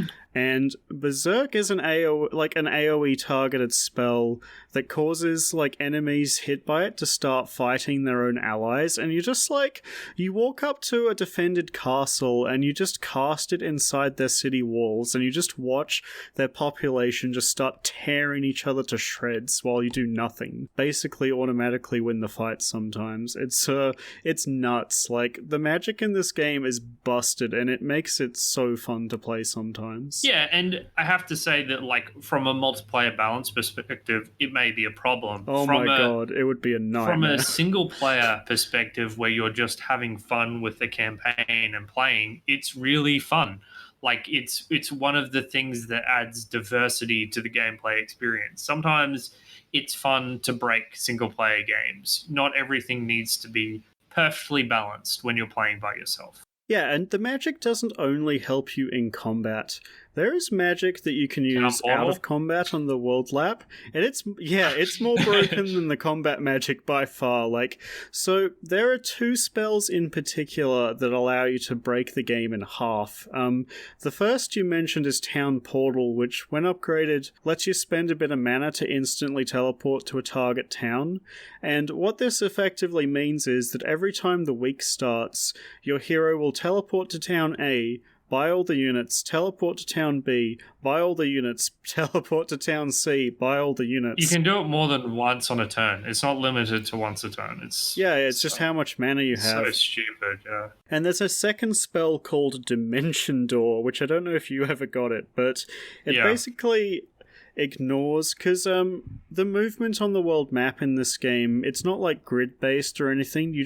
You have a stamina bar that kind of decreases as you move in any direction, but with Dimension Door it just lets you teleport to a point on screen without consuming your stamina. So what I was doing, because on the final mission of this campaign, of the entire game, I had both Dimension Door and Town Portal on a hero, so it was like every day I would teleport to every town, buy every unit that I could, Dimension Door like 7 times across the map until I found an enemy hero, annihilate them, teleport back to base, rest so I got my mana back, and then every single day I would just teleport like 100 times, just decimating everything I found. It was nuts. Basically, when you consider that, when we've been talking so much about map control as being essential to victory, Town Portal and Dimension Door just give you perfect map It's control. so Essentially, funny. it's like Yeah. Instanitis worms anywhere you want with basically no penalties. Once again, it just breaks the game in half if you can reach that stage. It's just But like, absurd. it's a single player game for the most part, so who cares, right? It makes it super fun because you're not guaranteed to get every spell in the game. When you purchase your mage tower in your building, it gives you a selection of random spells. So when I buy mage tower level 1, it gives me 3 of the like 8 possible level 1 spells, and then the same for level 2 through 5. And Dimension Door is like a level 5 spell, which you only get 1 of. So it's a bit of a roll the dice game to hope you get the good one. But when you you go off. I kind of agree with you. The randomness makes it feel more earned when you do get to go off. It's a similar thing to what I have with Binding of Isaac. Like, in Binding of Isaac, you have these runs where you'll just kill every single boss in like a quarter of a second. And if that were to happen every single time, it wouldn't be a very good game. But when it to does have it happen every now and then, it feels so good. fantastic. That variance in experience is very, very important. James, I think we should have another music break, and then maybe we can get into the tactical screen because we've Yeah. alluded to it a lot, but we haven't gone into it in detail. Yeah, sure. So, which song would you like to pick, Pat? So, as the person who is obsessed with zombies and skeletons, I of course picked the Necropolis town theme. I'm a bit lower on the soundtrack than you are, James. I don't want to say it's a bad soundtrack. It's just this kind of like orchestral, sort of pleasant sounding soundtrack on the whole doesn't appeal to me that much. And because I don't have any emotional investment in this game, because it's purely a mechanical, strategic, cerebral experience, I don't really value the music as an atmospheric thing. However, I do like this track. It's a little bit different from the more lighter orchestral tracks that tend to be, 75% of the tracks. It is a bit darker, a bit more atmospheric, and it is fitting to the evil factions, which I do love playing. So this is Necropolis Town.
Before we went to that music break, you did say that you liked playing as the evil faction, so I'd just like you to justify for me your enjoyment of playing Inferno, please.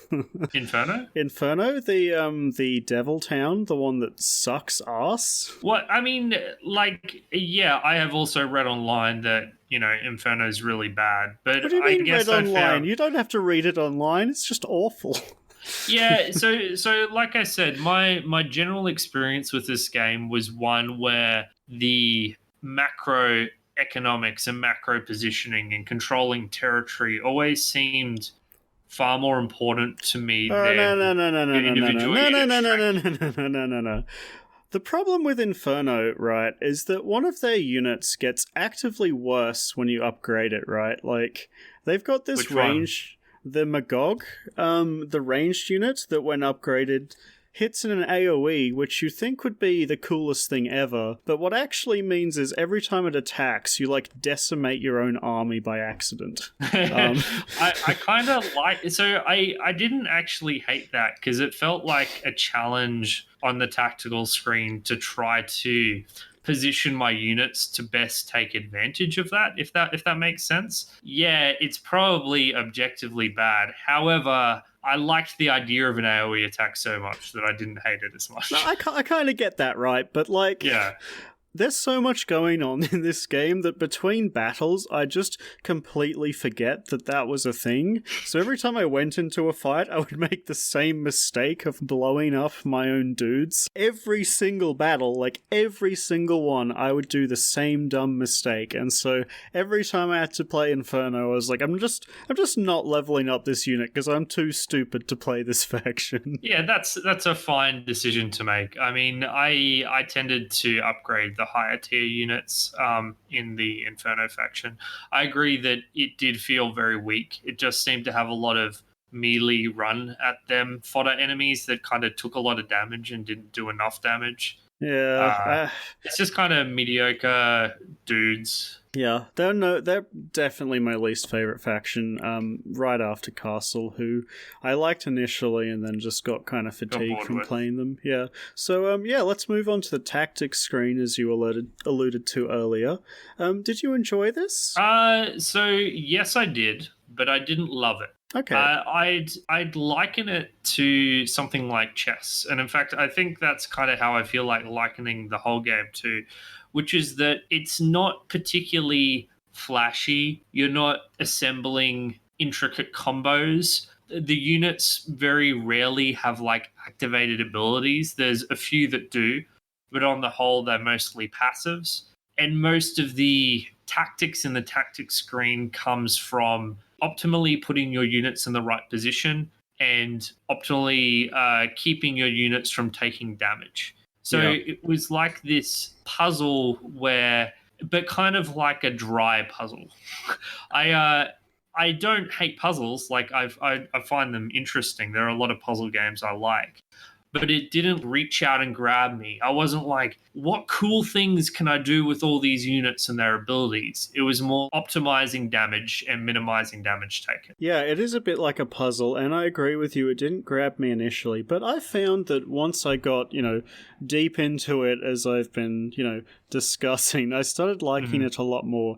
It's got this weird, maybe not weird, but it's got this almost rock, paper, scissors element between its melee units, its ranged units, and the faster flying units, or even mounted four-legged units, whereby a lot of the melee units move very slow, and often even slower because the enemy hero, who's not directly on the battlefield, but every kind of round you get to cast one spell with, oftentimes you'll find that your melee units get slowed, so it's like takes a long time for them to reach the enemy side of the battlefield, and during that time they'll kind of get peppered with archer arrows and lightning bolts and that kind of thing, so you're kind of incentivized to rush your flyer units at their archers to stop them shooting at you. But your flying units are pretty fragile in general, and immediately rushing them up to the archers while they're protected by all their bigger, beefier melee dudes can often be a bad decision. So I found that kind of trying to balance that attack triangle with the spells that you've got on hand and the special abilities of your units to be ultimately a fun little combat puzzle. It's conceptually simple, and I mean that's probably true of the broader game as well. Like it's not demanding too much of you on face value, but there is a very complex tactical sprawl that happens when you start getting, full 7 tier units, armies attacking other 7 tier armies. One of the things that I discovered was the importance of having your slow units act as defensive units and not just running them all at the enemies. Yes. So I would always hold back a couple of units to defend my range units. I'd just defend for the first couple of turns, and then when they started closing on my range units, I could kind of engage them to keep them away and keep my range units safe. Because those range units, man, they're probably the most powerful and valuable units apart from the tier 7 units. They're almost like your queens on the chessboard, right? I found that too. A lot of the battles come down to this protect the queen style gameplay where you're trying to keep your range units alive while killing the enemies first, and if you can do that, you usually come pretty far ahead on the battle. And to kind of compensate for this, the enemy AI just legs it for your range dudes So like annoying. every single time, and there's not much you can do about it. It's so Yeah. frustrating. It's probably correct for them to do so, but it's kind of annoying that I don't know what the proper multiplayer tactical battles go like. But if the range units are that important and everyone's constantly crashing on them, it does kind of suggest an exploit or problem with the strategy, with the tactics and the balance. I don't know what it's actually like. We're amateurs playing against AI, so it's possible we're overvaluing them, but it is really frustrating because you want to keep your range units alive.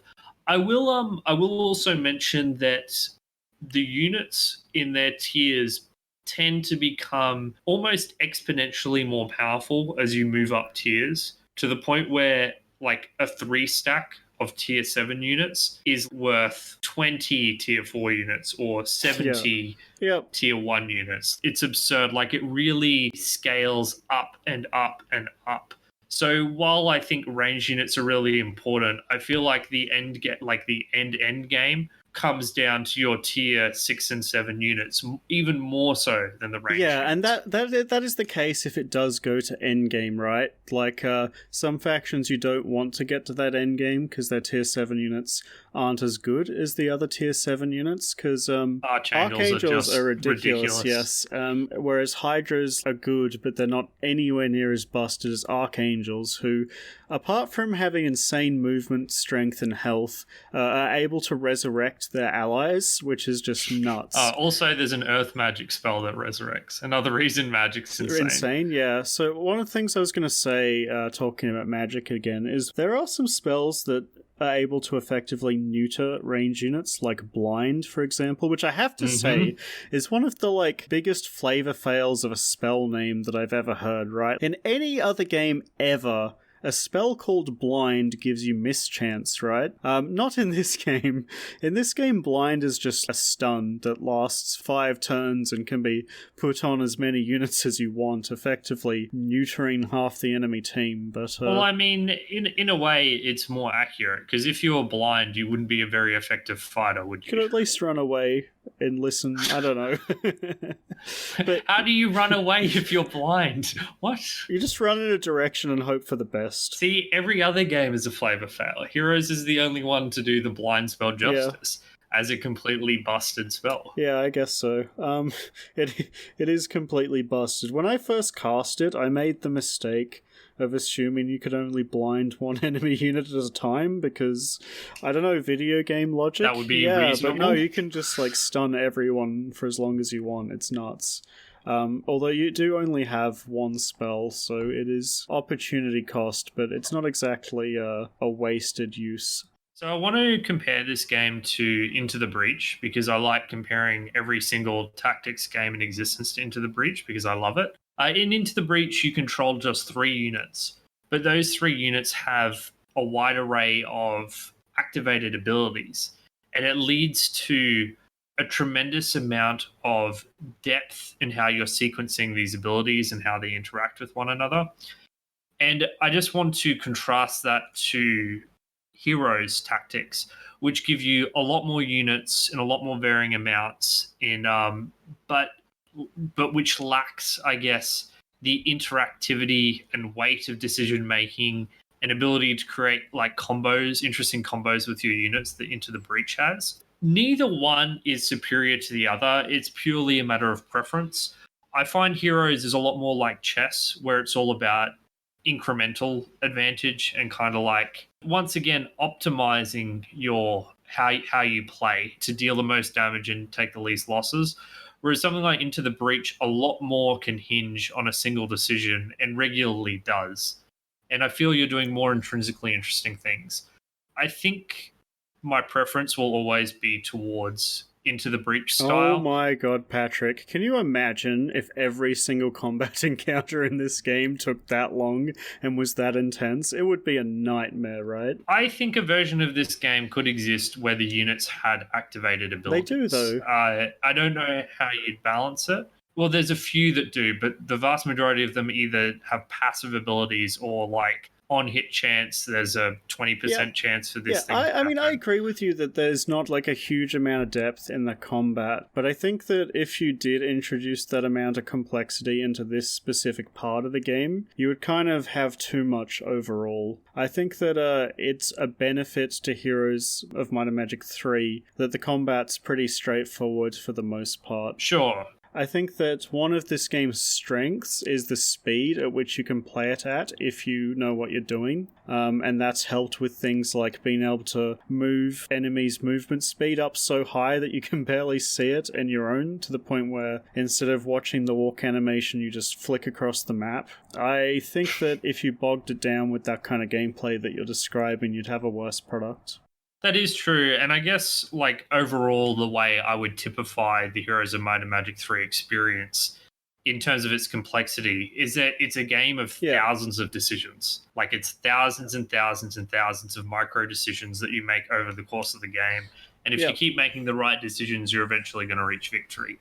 Whereas I guess my preference for strategy is to have more diversity in choices, but less of them. Whereas Heroes has a smaller, less variety, but it just keeps peppering you with an endless array of choices. Like a player that's good at this game is going to crush someone who isn't 100% of the time because they're just going to make the right choice way, way more often. And there's more opportunities to get it right or wrong. Yeah, and that's my preference for like single player games and for the most part multiplayer as well. I do think it is a problem with the game that there's no like comeback mechanics or way to kind of bring yourself What back. strategy game has comeback mechanics? Yeah, it's Dota maybe. That doesn't really count. I don't really know. Dota's actually not a bad example because Dota has inbuilt comeback mechanics, and it's also got the power curves of the heroes, which kind of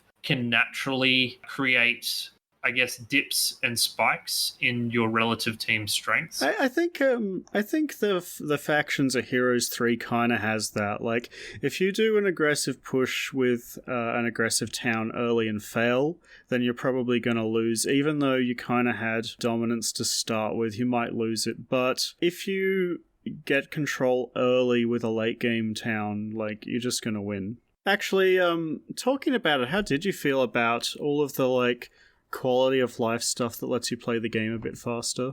I was a big fan of it. I kept the enemy heroes on a reasonable movement speed, and also by default the building, like neutral buildings that you run into, their descriptions are turned off, so I had to turn them back on.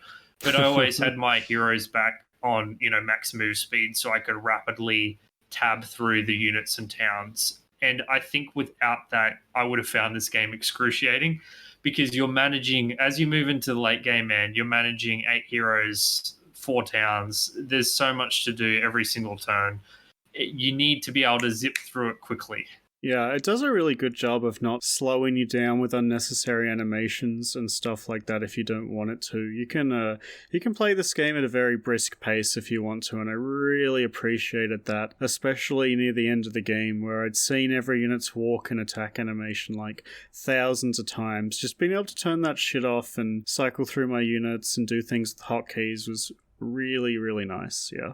I would say that basically the closest experience I have to playing Heroes 3, just like a normal map of Heroes 3, is when I'm right in the middle of an all-out war in Civilization, where I've got like roads built between all my cities and barbarians keep springing up out of nowhere because, my people are unhappy because I'm at war and I'm constantly reinforcing the front lines and I'm being flanked by forces by sea.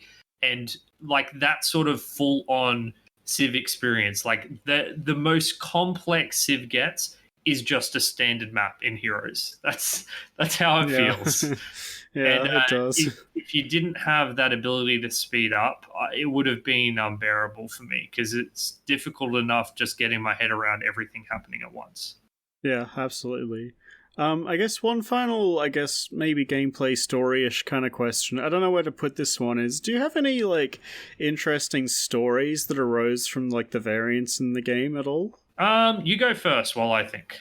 Okay, because I have a bit of a big meme, honestly. So, spoiler warning ahead if you care about the story. Honestly, it's not a big deal, but one of the main conceits of the story is that midway through, when you're playing as Necropolis, you kind of overtake the castle town and kill King Griffinheart. Well, I think he's already dead, but eventually you bring him back as an undead lich who then rules your army, and you go and you overtake his kingdom with him as an evil undead.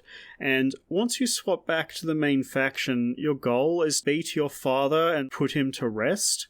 So the final mission of the game has you take direct control of Queen Catherine, King Griffinheart's, the undead lich's daughter, who wishes to free her father from Necropolis's control. And very early on into the mission, I encountered this random event that gave her a random skill, and the random skill she got was necromancy. Oh no. So it was like, this is the biggest plot twist of all time. So with this mission in particular, one of the objectives is that Catherine cannot die. If she dies, it's game over instantly. So after she got necromancy and killed, like, one neutral stack and got, like, a skeleton, I quickly moved her into the most out-of-the-way fortress I could and just left her there with her single skeleton. As I discussed earlier, I then proceeded to get a hero with both Town Portal and Dimension Door and just decimate the map with this insane magic user. Because I had my animations so fast, I didn't know where enemy heroes were, but, like, it didn't matter because I was, like, super mobile. Until I was on the opposite side of the map to the one Catherine was in and she was getting attacked. Oh no. So there was one hero outside that town who had 2 medium units and nothing else, and this hero's stats were like garbage except for his attack stat, which was pretty high, like a 15, and he had maximum luck, which is like crit and extra movement. I lucked out so hard because this fully upgraded unit attacked this guy who, with luck, you have about a 12% chance every time you attack to crit, and every time you make a move, there's like a 12% chance that you get to move again. I probably crit an extra move like every single time I could somehow, and I still lost that battle, but I was able to put a huge dent into the enemy's army. But I still lost, and he still attacked the town that Catherine was in, and Catherine had exactly 1 skeleton defending her against a huge pack of greater gorgons and like 50 skeletons, which was all that remained of my opponent's like army. So how'd she do? So my opponent immediately runs his gorgons into a landmine, which kills them, and then Catherine lightning bolts the skeletons, killing them all. So it turns out that that hero was the last one on the map, and that was the final hero of the entire campaign, and that I won the campaign with Catherine and her single skeleton. Oh, that is an insane story. So, James, I have no story. I was just listening to yours, but I don't have anything to equal that. That's wonderful. Well, no, I mean, like I said, I played the game very boring. Like, when I screwed up and one of my heroes died, I just was like, all right, here we go again. I think the game has the potential for stuff like that, but, like, it didn't happen all the time, but there were, like, a couple of little instances that I'm not going to forget for a long time. Well, I'm glad you had Dwarf Fortress-esque experiences. To me, this was a lot more dry than that. I didn't, those narratives didn't really speak to me. Yeah, okay. That's pretty much everything I wanted to say about the gameplay. Did you want to go on to kind of aesthetics, sound, and graphics? Yeah, I think we've covered the main thrust of our opinions on the different layers of combat and economics and everything. So we should move on to the how pretty this game is. So James, how pretty do you think this game is? Did you like its graphics? Are you talking about the cutscenes or the in-game graphics? Because I'm ignoring the existence of the cutscenes. Not only do they concern the terrible story, they're also just like, oh my god, they're so bad. That's so disappointing. The animations in the cutscenes are probably some of the worst visuals. No, the worst visuals I've seen on this show, hands down. Like, I cannot think... Worse than Toy Story 1. Very, very disappointing. So bad. Toy Story 1 is a masterpiece compared to the graphics. It has not aged well, sir. It's aged better than this game's cutscenes, I'll tell you that much. But ignoring that, actually, I was quite impressed overall at how well they've held up. Now, of course, we're playing with this HD mod that lets us play with higher resolutions, which actually leads me to an interesting decision point. So, in Heroes of Might and Magic 3, all the art in this game is actually hand-drawn sprites. Everything is, like, 2D. And I think that the town screen, like the actual cities in for each of the factions in this game, look absolutely gorgeous. And then the rest of the screen's not so much. But the hand-drawn art in the actual towns is amazing. And I think is definitely like looks better than a lot of 3D strategy games that are coming out recently. The only problem is if you set the resolution to the highest possible, the screen at which you play in is tiny on your monitor, so I actually hurt myself a bit by purposely playing on some lower resolution so I could actually see things. But when it is that small, it does look really good. So I'm kind of split on the graphics. Yeah. My favorite part of the graphics is the overworld.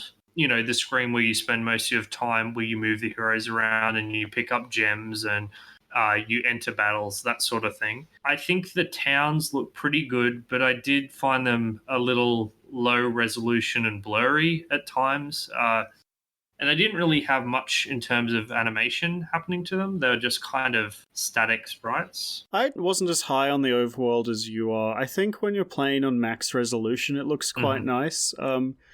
It's definitely held up quite well. I think the whole game is very playable today. Graphically, and like some bits still look really nice, but some of the UI is a bit questionable. Like the main menus look really bad, and some of the hero portraits are a very jank. But on the whole, I think it looks okay still.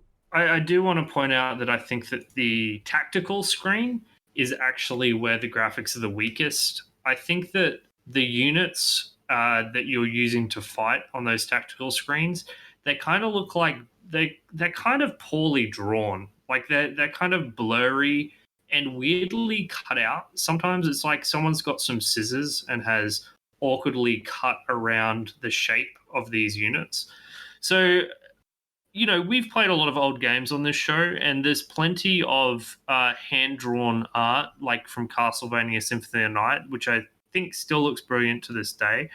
I think this is an example of mediocre art. It's not horrible, like it's not distracting, but I did notice when I went back and I looked at these units that I was like, these aren't particularly beautiful. It's not really perfect. But yeah, I think the hand drawn overworld stuff still looks quite good to this day. Okay, I actually thought the battle screen looked really cool, especially because of the way it plays with perspective. It's really interesting. The way the battlefield is presented is like kind of almost top down, where it like fades off into the distance. But the way the grid doesn't like stretch or compress in order to match the perspective. Rather, the background art is drawn in this weird way where it like slopes off at the top so that they didn't need to change the way the actual grid looks. It's really interesting looking at it, and I think that all of the obstacles and stuff that litters the battlefield, like tree stumps and skeletons and that kind of thing,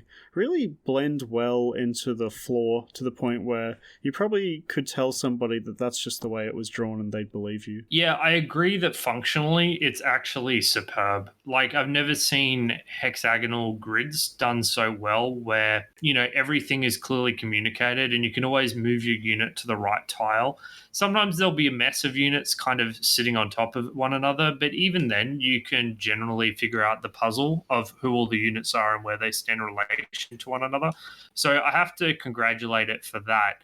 I'm more talking about the individual unit sprites, and I think that's where I'm the most disappointed, not the background screens themselves. I think in the max resolution, the unit sprites still look okay. The one problem I have with the aesthetic of this game is that the direction itself isn't particularly interesting by today's standards. Like, you have warrior and archer and griffin. That's kind of it. None of the units have heaps of personality to them.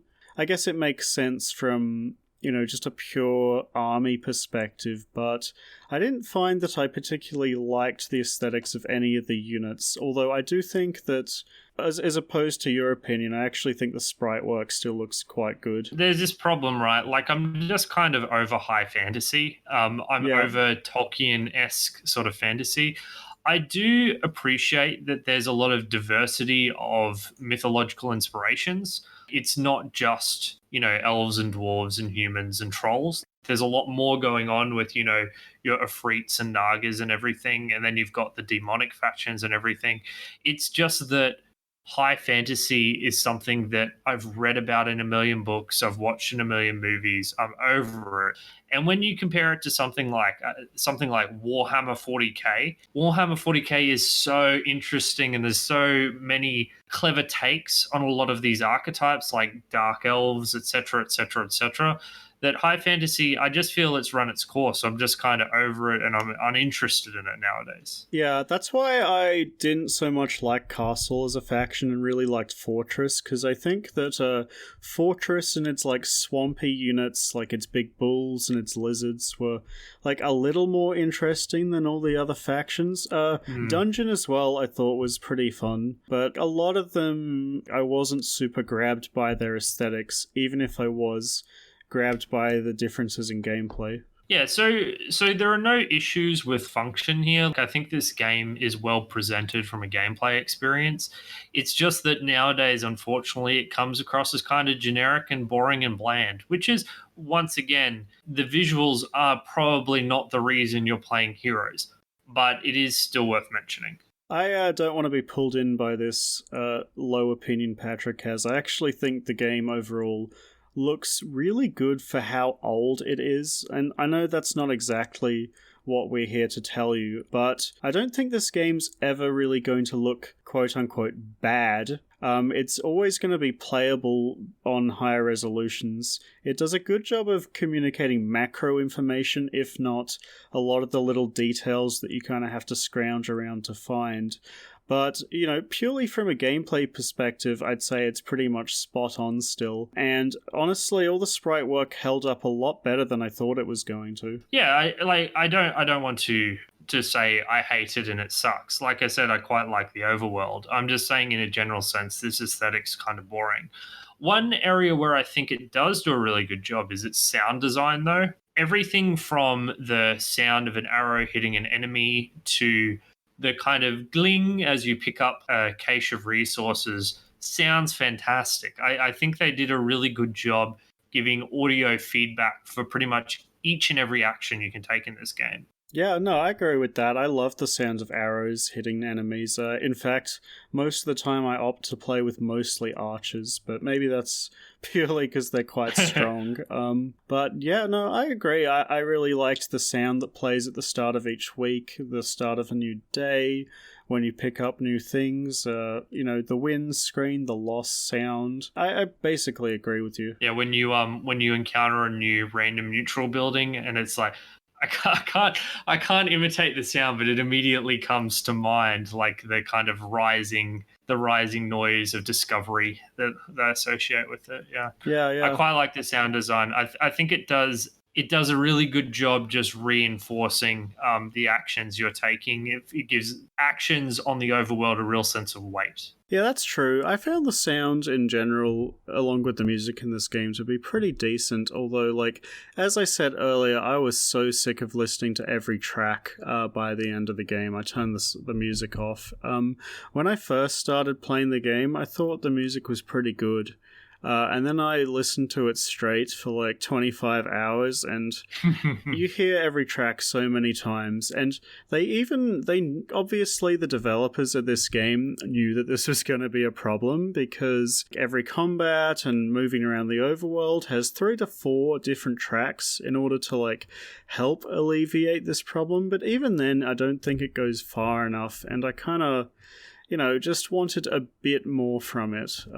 I think it's fine, honestly, but it's not the best thing I've ever heard. Yeah, it's very pretty, but like I said, I got no emotional engagement out of it, which is what I look for my music more than anything nowadays. The music is a way to enhance the gameplay experience I'm having, and it was always just kind of in the background. I actually think I know you consider me a heretic for listening to, games without music, but I think this is the perfect game to listen to while you're listening to a podcast. Yeah. It's such a finicky game that's requiring you to do a lot of mechanical work, but you could be doing all that kind of mechanical busy work while your mind is occupied with something, I guess, a bit more artistic, for want of a better word.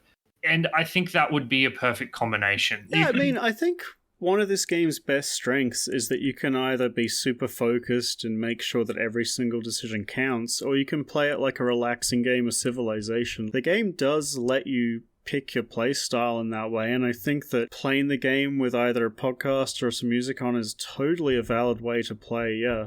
How do you play this game in a relaxing way? Because I cannot.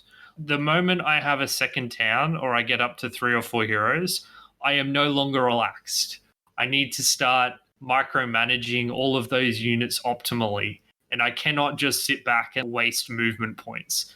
It's like this big opportunity cost decision tree for me. Yeah, I mean, you just play one of those games where you have one massive hero and just go around playing as if it's a one-unit game. It's not optimal, but you know, you can do it on the easier difficulties. It's too painful, man. I can't do that.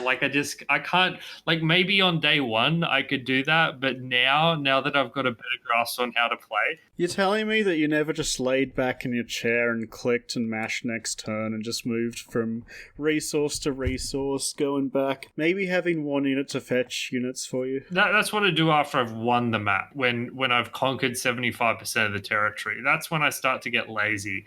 But the first 2 weeks are like far and away the most important in every game you play. That's you know, putting your flag in the ground. You need to get them right. So yeah, there's no way I can sit back and relax.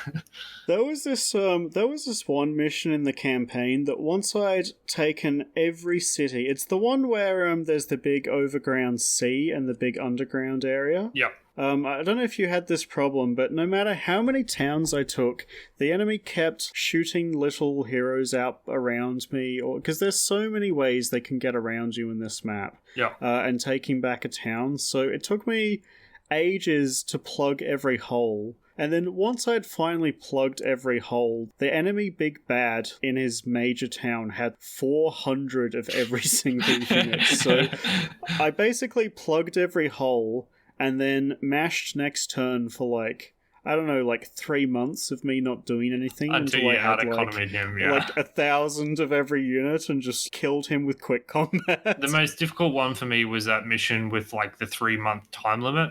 And you basically had to build up your forces to an apex the week before the 3-month time limit in order to kill him. I don't know if you had an easier time than me, but it was down to like the last 2 days before I finally fought him. Yeah, I remember that one. It was quite a struggle. I think my favorite mission of the campaign was that one where you're playing as Necropolis and you just have to gather 1,500 skeletons. Yeah, that one was pretty good. That's probably my biggest criticism of this game, is that not enough things are skeletons. I think this game could benefit from more skeletons. I thought you were going to make an actual point there. That actual point being there's not enough gimmicks in this game. Yeah, I completely agree. My biggest criticism of the campaign is that there's not enough gimmicky nonsense like that which changes the strategies that you're employing. It's more just the drive to efficiency.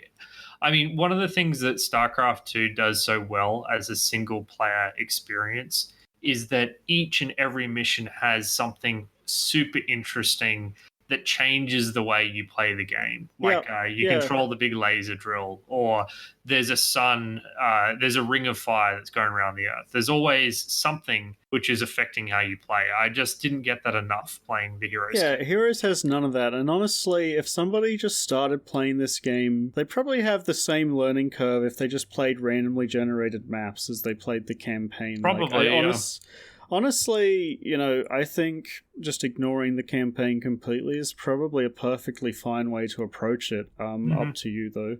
When you said that, I thought you were going to talk about the factions in general, because my favorite thing about Necropolis is that they do have necromancy as a possible skill they can acquire, but no other faction in the game has something like that, and I think it's kind of like a missed opportunity. Yeah, I mean, just in general, there's less broad diversity in play styles, which is fine. Like, not every game needs to be some weird combo-driven, complicated variety experience sort of thing. Some games can be like chess. Yeah, I just thought that Necropolis had the best, like, class fantasy of any of the factions just because of that passive that they got. And I kind of wish that the others had that, but It's not all bad. I think Fortress having all their weird on-hit debuffs kind of gives that like sickly feeling of the swamp that it's going for, but they could have done it better. Completely agree. It wouldn't have taken much, but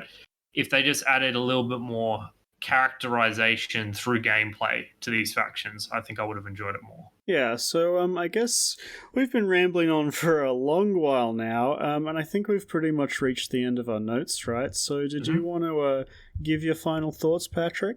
Basically, I'll just stay straight up. I would recommend Heroes of Might and Magic 3 specifically to people who are looking for an in-depth, engaging, complicated behemoth of a game. I would not recommend this game to casual players who haven't played much of this sort of strategy game. And I wouldn't recommend it to people who are looking, who are just looking for a fun single player experience from the past. It's a very particular kind of experience. It's an insanely complicated game with an insanely complicated learning curve. And the game doesn't really go out of its way to teach you how to manage its complexities. It just kind of throws you in the deep end and says, here, have fun, figure it out. And for some people, that's going to be fantastic. They're going to love it. For others, it's going to be miserable and they're going to be turned off it after a single hour. For me, I fall like somewhere in between. Overall, I did enjoy my time with Heroes and I'm glad I played this game. However, I can't play games like this endlessly for hours and make it like the main game I play because I find the finicky micromanagement optimization just a little too much. Like nowadays, the sorts of games I play tend to be, I guess, games where the complexity comes from that depth rather than that breadth.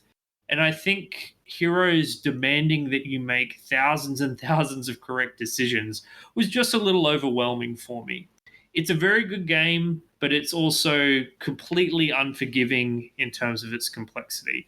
It's like if I had to choose between recommend and not recommend, it's a recommend, but you just have to be aware of the kind of experience you're getting into.